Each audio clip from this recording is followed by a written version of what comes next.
Jha sir नमस्कार। नमस्कार।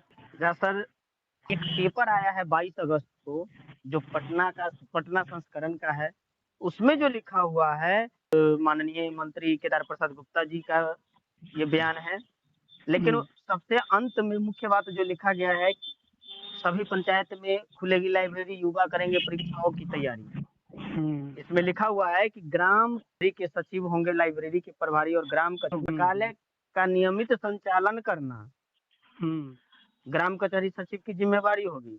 और इसमें जो हुँ, लिखा हुआ है सर, कि संचालन अवधि बढ़ाने पर सरपंच, पंच, वार्ड सचिव, विकास मित्र, न्याय मित्र, विद्यालय के शिक्षक सहित संविदा कर्मियों की सेवा मुफ्त ली जाएगी। इस पर सर आपका क्या राय है? थोड़ा बताएं सर आप। देखिए, आपने बड़ी सुंदर प्रश्न किया है। मैंने भी देखा है, ये जो अखबार में आया है, ये हम लोगों के लिए शुभ समाचार है। मैंने भी इसको देखा है और बढ़िया से अध्ययन किया है। ये स्पष्ट है कि बिहार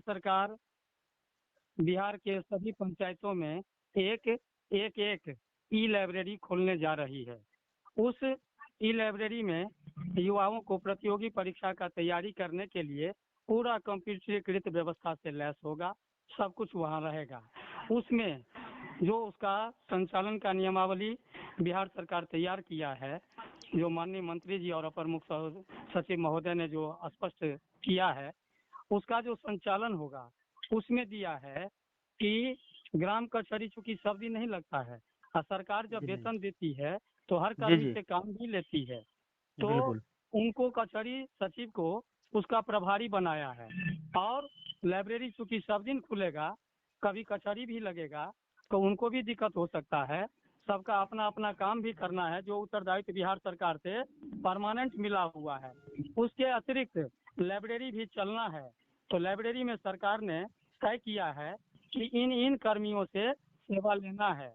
उसमें विकास मित्र, वार्ड सचिव, शिक्षक, न्याय सचिव, न्याय मित्र, इन लोगों की सेवा भी ली जाएगी।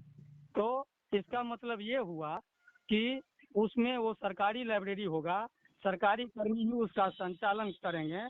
और उसमें जो भी हैं ये जी सभी जी कर्मी, और जैसे सप्ताह में एक दिन विकास मित्र है, सब दिन तो पंचायत का काम नहीं करते हैं, तो सप्ताह बिल्कुल में एक दिन वो भी सेवा देंगे। अब हम लोग बिल्कुल वार्ड सचिव हैं, तो सब दिन तो वार्ड में काम नहीं होगा, तो हो सकता है बिल्कुल। सप्ताह में एक दिन मेरा भी सेवा बहाल करे। किसी शिक्षक जी को सप्ताह में एक दिन लगावे, न्याय मित्र को लगावे, न्याय सचिव को लगावे। इस जी तरीके जी से लाइब्रेरी का भी संचालन होगा और उसमें सरकारी कर्मी ही उसका संचालन करेंगे। तो निश्चित रूप से कहीं न कहीं ये हम लोगों के लिए शुभ संकेत है। और इसके लिए मैं मतलब कि पंचायती राज मंत्री आदरणीय श्री मुरारी प्रसाद श्री जी केदार प्रसाद गुप्ता जी और हमारे बिहार सरकार के अपर मुख्य सचिव मिहिर जी कुमार जी सिंह जी को धन्यवाद देता हूं अपनी ओर से और अपने संघ की ओर से कि यह बात निश्चित तौर पर प्रमाणित करता है कि हमारी सेवा बरकरार होने जा रहा है। तब हमको आगे लाइब्रेरी में ड्यूटी मेरा भी लगाया गया है। यह स्पष्ट प्रमाणित करता है कि मेरा भी सेवा बरकरार रखा गया। इस बात का ये प्रमाण है। दूसरा विषय, इसमें एक चीज और है, एक भेग बना हुआ है जो लोग नहीं जान पाते हैं।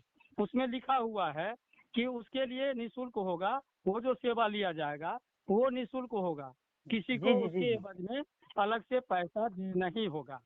मैं इसको भी खंडन करना चाहता हूँ। विकास मित्र को वेतन मिलता है 25,000, टीचर को भी वेतन मिलता है, न्याय मित्र को भी वेतन मिलता है, न्याय सचिव को भी वेतन मिलता है।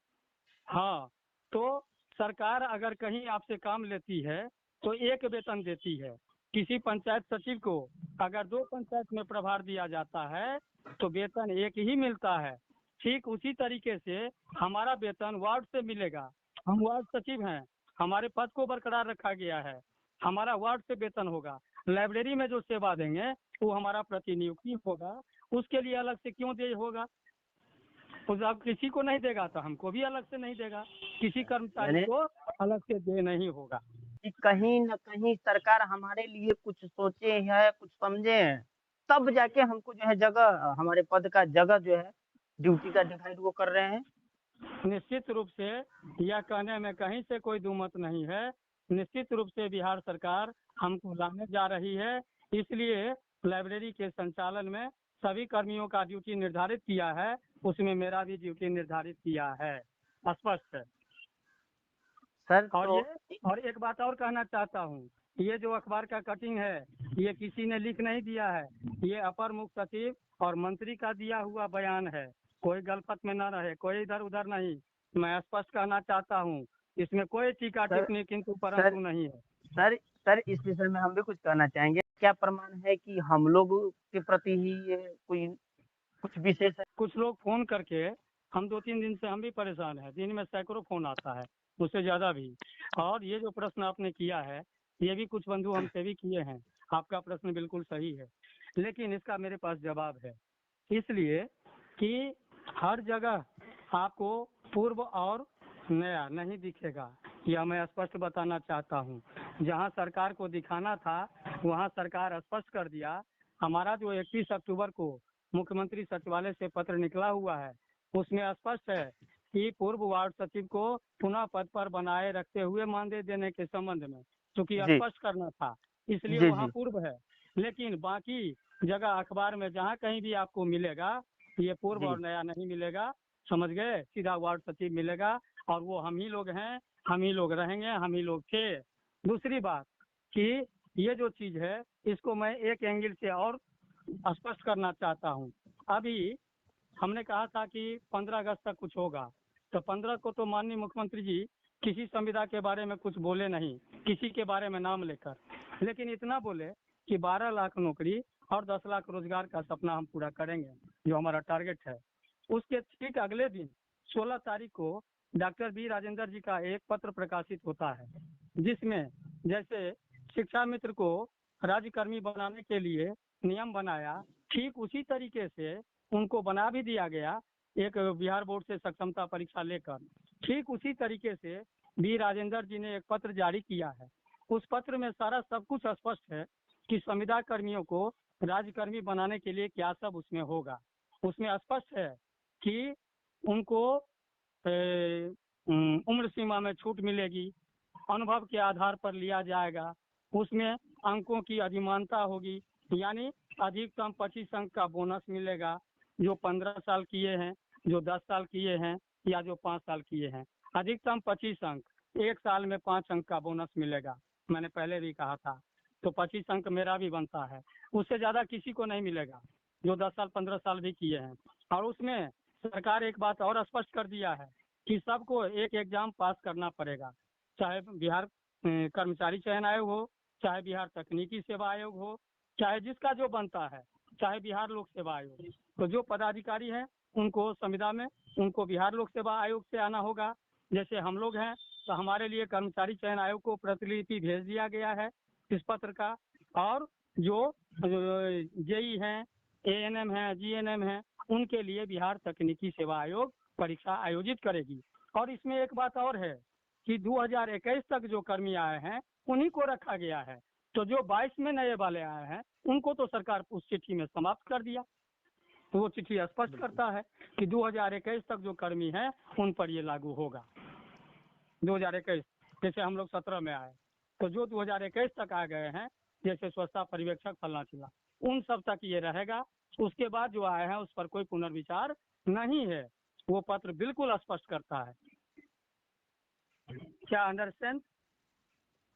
जी सर, हम आपकी बातों से पूर्ण इसलिए मैं आपको अपनी ओर से धन्यवाद देता हूं, और पुनः एक बार आदरणीय मंत्री, पंचायती राज मंत्री श्री केदार प्रसाद गुप्ता जी को और मिहिर कुमार सिंह जी को, बिहार सरकार के अपर मुख्य सचिव पंचायती राज विभाग के मिहिर कुमार सिंह जी को भी अपनी ओर से पुनः आभार प्रकट करते हुए धन्यवाद देता हूं कि हम लोगों के लिए एक तरह से समझिए कि यह झलक नहीं, यह स्पष्ट शुभ संकेत है कि हम भी हैं। इसलिए हमारा सेवा को अग्रिम बता दिया गया कि वहाँ मेरा भी सेवा लगेगा, इसलिए कि हम भी आने जा रहे हैं। होना दिखता है सर। अब बहुत जल्द, वो दिन दूर नहीं कि हम लोगों का काउंसलिंग होगा। तो क्या इस परिस्थिति में हम लोगों को कहीं हाई कोर्ट या सुप्रीम कोर्ट जाने का जरूरत है या जाना उचित है? इस पर जरा बिल्कुल कुछ नहीं, बताइए सर। बिल्कुल नहीं, ये लोगों के साथ खिलवाड़ होगा। अब कोई जरूरत नहीं है, हम लोगों का सब कुछ काम सबके सामने दिखता है। जरूरत है कि किसका आँख कितना तेज देखता है, जरूरत है इतना इसका। सबके सामने सब कुछ है, बिल्कुल हम लोग आश्वस्त रहे। हम सभी भाइयों को आश्वस्त करते हैं, कहीं कोई जाने की जरूरत नहीं है।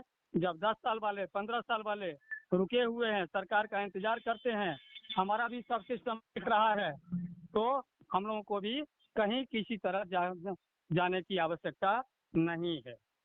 हम लोगों का काउंसलिंग कराया जाएगा, काउंसलिंग में सबका पेपर लिया जाएगा, उसके बाद फिर प्रशिक्षण होगा। प्रशिक्षण 2 तरह से होगा, एक कंप्यूटर का और एक होगा विभागीय प्रशिक्षण।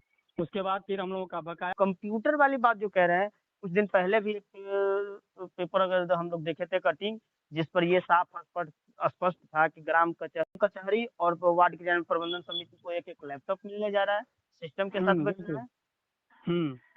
देखिए, ये पहले स्पष्ट हो चुका है, बिहार सरकार स्पष्ट कर चुकी है कि ग्राम कचहरी सचिव और वार्ड सचिव, इनका जो प्रशिक्षण होगा कंप्यूटर का, वो पंचायत में होगा, तो सरकार को सुविधा होगी। हाँ, हर पंचायत में कार्यपालक सहायक नियुक्त हैं और अकाउंटेंट, वही हम लोगों को कंप्यूटर का प्रशिक्षण देंगे, हमको भी और ग्राम कचहरी सचिव को भी। विभागीय प्रशिक्षण पदाधिकारी के द्वारा अलग से कराया जाएगा। बिल्कुल धर्म बनता है, इसलिए कि जो 15 साल से हैं, 20 साल से हैं, 10 साल से हैं, सभी अभी रुके हुए हैं। सभी संगठन, सब हाई कोर्ट सुप्रीम कोर्ट से कई संगठन आ चुके हैं और सब अभी सरकार का देख रहे हैं। सुप्रीम कोर्ट का भी जजमेंट आ चुका है, जिसको जो सबके बारे में है, और निश्चित रूप से हम लोगों को भी धैर्य रखना चाहिए और सब कुछ दिख रहा है।